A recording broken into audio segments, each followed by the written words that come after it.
اس لیے تم سے نکاح کرتے وقت میں نے سوچا تھا کچھ دنوں میں ہی تم کو آزاد کر دوں گا اس رشتے سے، لیکن جیسے جیسے وقت گزرتا گیا تم میرے لیے روح کی طرح ہو گئی، جسے اگر جسم سے الگ کر دیا جائے تو جسم مردہ ہو جاتا ہے۔ تم نے ٹھیک کہا تھا نور، میں تمہیں نہیں خود کو یقین دلاتا تھا کہ تمہیں چھوڑ دوں گا، اس لیے جس دن تمہارے سر پر چوٹ لگی اس دن میں نے خود سے اعتراف کر لیا تھا کہ میں تمہارے بغیر نہیں رہ سکتا۔ کردم نے چہرہ موڑ کر اسے دیکھا، وہ اسے ہی دیکھ رہی تھی۔ افق پر ڈوبتا ہوا سورج ماحول میں سودگی پیدا کر رہا تھا۔ ایک معاملہ میرا میرے رب سے ہے جس میں خیانت ہی خیانت ہے، ایک معاملہ میرا تم سے ہے جس میں نے کبھی خیانت نہیں کی۔ تمہارے آنے کے بعد میں صرف تمہارا بن کے رہا ہوں نور۔ وہ اس کے سامنے آ کر اس کا چہرہ ہاتھوں میں لیے بولا۔ آئی نور ساکت سی اسے سن رہی تھی۔ اگر میں نہ رہا تو کیا تب بھی تم صرف میری بن کر رہو گی؟ وہ خاموش رہی۔ بولو، اس نے پھر پوچھا، لیکن وہ کچھ نہ بولی۔ اس سوال کا جواب دینا کتنا مشکل لگ رہا تھا۔ کسی دشمن کی موت کا بھی سنتے ہی ایک پل کے لیے روح کانپ جاتی ہے، پھر وہ تو اس کا شوہر تھا۔ محبت نہ سہی، چاہے جانے کا احساس تو تھا۔ وہ اس کے ہاتھ اپنے چہرے سے ہٹا کر مڑنے لگی کہ رکی اور بولی، آج کے لیے شکریہ، مجھے گھوڑے پر بیٹھ کر بہت اچھا لگا۔ پھر واپس مڑ کر آگے بڑھ گئی۔ کردم وہی کڑاؤ سے دور جاتے دیکھ رہا تھا۔ سب ٹھیک سے ہونا چاہیے، اب میں کسی قسم کی لاپرواہی برداشت نہیں کروں گا۔ فون کان سے لگائے پاشا اپنے ماتحت کو حکم دے رہا تھا۔ تھوڑی دیر پہلے ہی سونیا کو لیے وہ گھر واپس آیا تھا اور اب اپنے کام پر لگ چکا تھا۔ آپ فکر مت کرے پاشا بھائی، کام ہو جائے گا۔ اسپیکر میں سے کاشف کی آواز ابھری۔ ٹھیک ہے، آج رات یہ کام ہو جانا چاہیے، اور ہاں، کسی کو شک نہ ہو، سمجھے؟ جی پاشا بھائی، آپ نے جیسا کہا ہے ویسا ہی ہوگا۔ ٹھیک ہے، کام ہو جائے تو مجھے خبر کرنا۔ اس نے بات ختم ہوتے ہی فون جیب میں ڈال دیا اور چہرہ موڑ کر لاؤنج میں بیٹھی سونیا کو دیکھا جو اپنی شاپنگ بیگز کو پھیلائے بیٹھی تھی۔ مغرب کی نماز ادا کرنے کے بعد وہ کمرے میں داخل ہوئی تو کردم ڈریسنگ ٹیبل کے سامنے کھڑا تیار ہو رہا تھا۔ تھوڑی دیر پہلے ہی وہ گھر واپس لوٹے تھے اور اب وہ افغانستان جانے کے لیے تیاری کر رہا تھا۔ آئی نور دوپٹہ کھولتے اس کے سامنے جا کھڑی ہوئی، دل نہ جانے کیوں اداس ہو رہا تھا۔ ہاتھ بڑھا کر وہ اس کی شرٹ کے بٹن بند کرنے لگی۔ کردم نے اس کی طرف دیکھا اور مسکرانے لگا۔ کیا جانا بہت ضروری ہے؟ شرٹ کے بٹنوں پر نظریں جمائے وہ بے تاثر چہرے سے پوچھ رہی تھی۔ ہاں، تم چاہتی تھی نا میں یہ سب چھوڑ دوں، بس اسی لیے جانا ضروری ہے۔ آئی نور خاموش ہو گئی، مگر دل چیخ رہا تھا کہ وہ اسے روک لے، نہ جانے دے، کیا پتہ پھر ملاقات ہو نہ ہو۔ وہ گہرا سانس لیتی اس کے سینے سے لگ گئی۔ جلدی آ جائیے گا۔ میں نہیں، ہم آپ کا انتظار کریں گے۔ اس کا اشارہ بچے کی طرف تھا اور کردم وہ تو آئی نور کی اس حرکت پر ہی ساکت رہ گیا تھا۔ جلدی آنا۔ ہاں، اس نے پھر بولا تو کردم چونکا اور اس کے گرد حصار بنا دیا۔ ہاں، جلدی آ جاؤں گا۔ آئی نور اس سے الگ ہوئی تو کردم نے اس کا ماتھا چوم لیا اور کوٹ پہن کر باہر کی جانب بڑھ گیا۔ آئی نور بھی اس کے پیچھے ہی نکلی تھی۔ وہ بیرونی دروازے کی چوکھٹ پر جا کھڑی ہوئی۔ سامنے ہی کردم گاڑی میں بیٹھ رہا تھا۔ اس نے چہرہ موڑ کر دروازے کی جانب دیکھا جہاں وہ دوپٹے سے منہ چھپائے کھڑی تھی۔ یہ احساس اپنی لپیٹ میں لیے ہوئے تھا جیسے آج کے بعد پھر وہ کبھی نہیں مل سکیں گے۔ کردم گاڑی میں بیٹھ گیا، تبھی گاڑی آگے بڑھتی پورچ سے باہر نکل گئی۔ آئی نور وہی کھڑی اسے دیکھتی رہی جب تک وہ نظروں سے اوجھل نہیں ہو گئی۔ سیما خالہ کچن صاف کرنے میں لگی تھی جب آئی نور ان کے پاس چلی آئی۔ کیا کر رہی ہے؟ مجھے بتا دے، میں کر دیتی ہوں۔ ارے نہیں، بس سب ہو گیا، سیما خال نے برتن سمیٹتے ہوئے کہا اور مڑ کر اس کی طرف دیکھا جو گمسم سی کرسی پر بیٹھی تھی۔ کیا ہوا، لڑکی اداس لگ رہی ہو کردم کے جانے کی وجہ سے؟ آئی نور نے چہرہ اٹھا کر انہیں دیکھا اور اس بات میں سر ہلاتے ہوئے بولے، عجیب سا محسوس ہو رہا ہے، جیسے کچھ غلط ہونے والا ہو۔ بس تمہارا وہم ہے لڑکی، چلو عشاء کی نماز کا وقت ہو گیا ہے، نماز میں دعا کرو، کچھ نہیں ہوگا۔ سیما خالہ اذان کی آواز سنتے ہوئے بولی تو آئی نور اس بات میں سر ہلاتی اٹھ کھڑی ہوئی۔ آپ ٹھیک کہہ رہی ہیں، میں نماز پڑھ کر دعا کرتی ہوں، وہ کہہ کر کچن سے باہر نکل گئی۔ سیما خالہ بھی دوپٹہ سنبھالتی نماز پڑھنے کے لیے اپنے کمرے میں چلی گئی۔ ادھر آئی نور کمرے میں آئی اور وضو کے لیے باتھ روم کی جانب بڑھنے لگی کہ آئینے میں نظر آتے اپنے عکس کو دیکھ کر رکی۔ سفید فراق پہنے وہ آج بھی سادہ سے خلیے میں رہتی تھی، مگر اس کی شخصیت میں رک رکاو تھا جو اسے مزید پرکشش بناتا تھا۔ لڑکی تیار ہو کر رہا کرو۔ آئینے میں نظر آتے اپنے عکس کو دیکھ کر اسے سیما خالہ کی بات یاد آئی۔ رہنے دے سیما خالہ، آپ بھی کیسے سمجھا رہی ہے؟ یہ آواز کردم کی تھی۔ چلے مسٹر، جلدی واپس آ جائیے تاکہ آپ کی یہ خواہش بھی پوری کر دی جائے۔ آئی نور اپنی سوچوں میں کردم سے مخاطب ہو کر بولی۔ چاہے جانے کے احساس کے ساتھ ساتھ برسوں کے دبائے ہوئے جذبات نے بھی سر اٹھانا شروع کر دیا تھا۔ وہ مسکراتی ہوئی وضو کرنے باتھ روم کی جانب بڑھ گئی۔ بیرونی دروازے کے قریب کرسیاں بچھائے وہ دونوں شراب کے مزے لوٹ رہے تھے۔ کردم کی ہدایت کے مطابق انہیں اس کے واپس آنے تک یہاں سے ہلنا نہیں تھا، بلکہ یہاں کھڑے ہو کر گھر اور آئی نور کی حفاظت کرنی تھی۔ ابے فاروق تھوڑی اور ڈالنا، کیا کنجوسی کر رہا ہے؟ فاروق کو آدھا گلاس بھرتے دیکھ کر رحمت غصے سے بولا، ارے ختم ہو گئی یہ دیکھ۔ وہ اس کے سامنے خالی بوتل لہرا کر دکھانے لگا۔ اب کیا کرے؟ رحمت نشے میں ڈوبی آواز کے ساتھ بولا، ایک کام کرتے ہیں، کسی طرف خانے میں چلتے ہیں۔ فاروق کہتا ہوا اٹھ کھڑا ہوا، پاگل ہے کیا؟ کردم دادا کو پتہ چل گیا تو جان سے مار دیں گے، ہمیں یہاں سے ہلنا نہیں ہے۔ کردم دادا کو بتائے گا کون؟ رحیم تو ان کے ساتھ گیا ہوا ہے، تھوڑی دیر کی بات ہے، بس یوں گئے اور یوں آئے۔ کہہ تو ٹھیک رہا ہے، چل پھر چلتے ہیں۔ رحمت بھی اٹھ کھڑا ہوا، لڑکڑاتی ہوئی چال کے ساتھ وہ آگے بڑھ رہے تھے جب پیچھے کٹ پٹ کی سی آواز آئی، اے کون ہے؟ رحمت نے فوراً پیچھے مڑ کر دیکھا مگر وہاں کوئی نہیں تھا۔ لگتا ہے تجھ پر کچھ زیادہ ہی اثر کر گئی، کوئی نہیں ہے یہاں، جلدی چل۔ ہاں شاید تو ٹھیک کہہ رہا ہے۔ فاروق کی بات پر وہ سر ہلاتا بیرونی دروازہ عبور کر گیا۔ ان کے جاتے ہی دو سائلان کی دیوار پلانگ کر کے اندر داخل ہوئے تھے۔ عشاء کی نماز ادا کر کے سیما خالہ اپنے بستر پر لیٹنے لگی جب لاؤنج میں گلدان گرنے کی آواز سنائی دی۔ اللہ، لگتا ہے بلی گھسائی ہے۔ وہ دوپٹہ سنبھالتی باہر نکلی کہ سامنے ہی ایک نقاب پوش آدمی اپنے دوسرے ساتھی کو جھڑکتا نظر آیا، ساتھ ہی نیچے فرش پر گلدان ٹوٹا پڑا تھا۔ اے کون ہو اور اندر کیسے گھس آئے؟ ان کی آواز پر وہ نقاب پوش آدمی فوراً ان کی طرف متوجہ ہوئے تھا۔ میں اس بڑھیا کو سنبھالتا ہوں تو اس لڑکی کو اوپر جا کر ڈھونڈ، وہ کہتا ہوا آگے بڑھا۔ دوسرا فوراً اس کے حکم پر اوپر کی جانب بڑھ گیا تھا۔ سیما خالہ حیران کھڑی اسے دیکھ رہی تھی، دماغ نے ایک دم کام کرنا چھوڑ دیا تھا۔ اس آدمی کو اپنی طرف آتا دیکھ کر وہ فوراً ہوش میں آئی اور چلانا شروع کر دیا، ساتھ ہی کچن کی طرف لپکی تاکہ اپنے بچاؤ کا کچھ سامان اٹھا سکے، مگر اس سے پہلے ہی وہ آدمی تیزی سے ان تک پہنچا اور منہ پر ہاتھ رکھ کر انہیں قابو کرنے کی کوشش کرنے لگا۔ سیما خالہ اس کا ہاتھ اپنے چہرے سے ہٹانے کی کوشش کرتی، ساتھ میں ہاتھ پاؤں بھی چلا رہی تھی۔ ابے بڑھیا، ادھر ہی تجھے گاڑ دوں گا اگر ذرا بھی آواز نکالی تو۔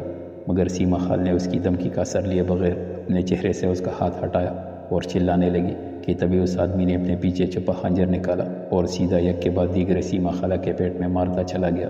لمحوں کا کام تھا اور دیکھتے ہی دیکھتے ماربل کا فرش خون سے رنگتا چلا گیا۔ سیما خالہ کے بے جان وجود کو چھوڑ کر وہ اوپر کی طرف بڑھنے لگا جہاں اس کا دوسرا ساتھی کمرے کی دیوار کے ساتھ لگا کھڑا اینور کے باہر نکلنے کا انتظار کر رہا تھا۔ ادھر کمرے میں اینور سلام پھیر کر دعا مانگ رہی تھی جب سیما خالہ کے چلانے کی آواز اس کے کانوں میں پڑی اور پھر بند ہو گئی۔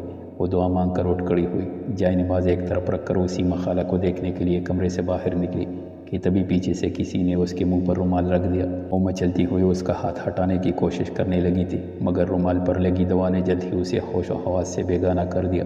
بند ہوتی آنکھوں کے ساتھ اس نے جو آخری منظر دیکھا تھا وہ سامنے سے آتے اس نقاب پوش کی آنکھیں تھی اور پھر چارسو اندھیرا ہی اندھیرا چھا گیا۔ جہاں افغانستان کی سرزمین پر صبح اتری وہیں اس کے میدانی علاقے میں آسمان پر شور مچاتا ہیلی کاپٹر ریت کو اڑاتا ہوا زمین پر اترا تھا۔ بلیک سوٹ میں ملبوس ہیلی کاپٹر سے نکل کر کردم دادا نے اپنی تمام تر وجاہت کے ساتھ اپنا قدم افغانستان کی زمین پر رکھا تھا۔ سامنے ہی ایک آدمی آنکھوں پر کالا چشمہ لگائے سوٹ بوٹ میں گاڑی کے لیے کھڑا اس کا انتظار کر رہا تھا۔ کردم نے اس کی جانب قدم بڑھا دیے، رحیم بھی اس کے پیچھے ہی تھا۔ وہ چلتا ہوا گاڑی کے سامنے جا رکا۔ ڈرائیور نے اسے پاس آتے دیکھ کر فوراً پچھلی نشست کا دروازہ اس کے لیے کھولا تھا۔ کردم سیٹ پر بیٹھا، رحیم بھی ڈرائیور کے ساتھ آگے بیٹھ گیا تھا۔ ان کے بیٹھتے ہی ڈرائیور نے گاڑی سٹارٹ کی اور اس میدانی علاقے میں دھواں اڑاتے ہوئے وہ اپنی منزل کی جانب گامزن ہو گئی۔ کچھ دیر بعد ہی وہ سڑکوں سے گزرتی اس قدیم ترین بلند و بالا عمارت کے سامنے جا رکی۔ رحیم گاڑی سے اترا اور کردم کی سائڈ کا دروازہ کھول دیا۔ کردم نے گاڑی سے اتر کر اس قدیم عمارت کو ایک نظر دیکھا اور قدم اندر کی جانب بڑھا دیے۔ رحیم نے بھی اس کی تقلید کی تھی۔ راہداری میں چلتے جگہ جگہ گارڈ بندوق تانے کھڑے ہوئے تھے۔ وہ ان کے درمیان سے چلتا اس بڑے سے دروازے کے سامنے جا رکا، دیوار پر لگی مشین پر اپنا ہاتھ رکھا جس کے سکین ہوتے ہی وہ دروازہ کھل گیا۔ وہ اندر داخل ہوا پر سامنے موجود غازی کو ماتحتوں کے درمیان گھیرے دیکھا۔ خاور دادا کہاں ہے؟ اس کی گرجدار آواز نے ایک پل کے لیے پورے کمرے میں سناٹا طاری کر دیا۔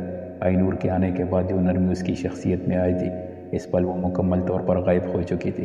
کردم دادا، غازی اسے دیکھ کر اپنی جگہ سے اٹھا اور اس کے سامنے آیا۔ وہ تو ایران گئے ہوئے ہیں لیکن تم یہاں کیسے؟ وہ سوالیہ نظروں سے اسے دیکھتے ہوئے پوچھنے لگا۔ کیا مطلب؟ لیکن کل انہوں نے فون کر کے کہا تھا کہ وہ مجھ سے ملنا چاہتے ہیں، کوئی ضروری معاملات ہے۔ کردم بویسو کھیڑ کر بولا، لیکن وہ تو ایک ہفتے سے ایران میں ہے، پھر تمہیں یہاں کیوں بلایا؟ اور اس ایک سوال پر کردم کو اپنے ارد گرد خطرے کی گھنٹیاں بجتی محسوس ہوئی تھی۔ الٹے قدموں وہاں سے نکلا، پیچھے سے غازی اسے آواز دیتا رہ گیا مگر وہ انسنی کرتا دوڑتا ہوا رحیم کے پاس پہنچا جو ایک گارڈ کے ساتھ کھڑا باتوں میں مصروف تھا۔ خاور دادا کی آواز میں وہ کال کس کی تھی؟ اس کا گریبان پکڑ کر کردم اسے دیوار سے لگاتا ہوا غرایا، رحیم اس اچانک ابتاد پر بکلا گیا تھا۔ ان کی آواز سنتے ہی میں فون آپ کے پاس لے آیا تھا۔ کردم نے اس کی بات سن کر ایک جھٹکے سے اس کا گریبان چھوڑا۔ رحیم سنبھل کر اپنی حالت درست کرنے لگا۔ اور دادا یہاں نہیں ہے، پھر وہ کال کس نے کی تھی؟ اور ان لوگوں کو تو میری آمد کی خبر تک نہیں تھی، پھر یہ ڈرائیور کس نے بھیجا؟ کردم خود سے بڑبڑایا اور یہ ایک دم باہر کی جانب بھاگا۔ اسے جاتا دیکھ کر رحیم بھی اس کے پیچھے لپکا تھا۔ کردم عمارت سے باہر نکل کر ادھر ادھر دیکھ رہا تھا۔ جب رحیم پھولے ہوئے تنفس کے درمیان بولا، کیا ہوا کردم دادا؟ وہ ڈرائیور کہاں ہے؟ وہ تو ہمیں یہاں چھوڑنے کے بعد ہی دوبارہ چلا گیا۔ اس کے بتانے پر کردم نے بے بسی سے اپنے بالوں میں ہاتھ پھیرا۔ یہ وقت اسے ڈھونڈنے کا نہیں تھا، اسے اب جلد سے جلد پاکستان واپس جانا تھا۔ یہ ایک دم اسے بے چینی نے آ گھیرا تھا۔ کچھ غلط ہونے کے احساس نے اسے اپنی لپیٹ میں لے لیا تھا۔ وہ تیزی سے وہاں کھڑی بلیک جیپ کی جانب بڑھا۔ چلو جلدی چلو، ہمیں ابھی واپس پاکستان جانا ہے۔ کردم کی بات پر اب کے رحیم کو بھی گڑبڑ کا احساس ہوا۔ وہ بھی فوراً جیپ کی طرف بڑھا۔ کردم پہلے ہی بیٹھ چکا تھا۔ ڈرائیور کے ساتھ آگے بیٹھ کر اس نے جیپ کو واپس اسی راستے پر ڈال دیا جہاں ان کا ہیلی کاپٹر موجود تھا۔ وہ قدم اٹھاتا اس اندھیرے کنڈر نما گودام میں داخل ہوا تھا۔ سامنے ہی بلب کی روشنی میں وہ زمین پر بے ہوش پڑی تھی۔ سفید دوپٹے کے حالے میں اس کا چہرہ بلب کی روشنی میں دمک رہا تھا۔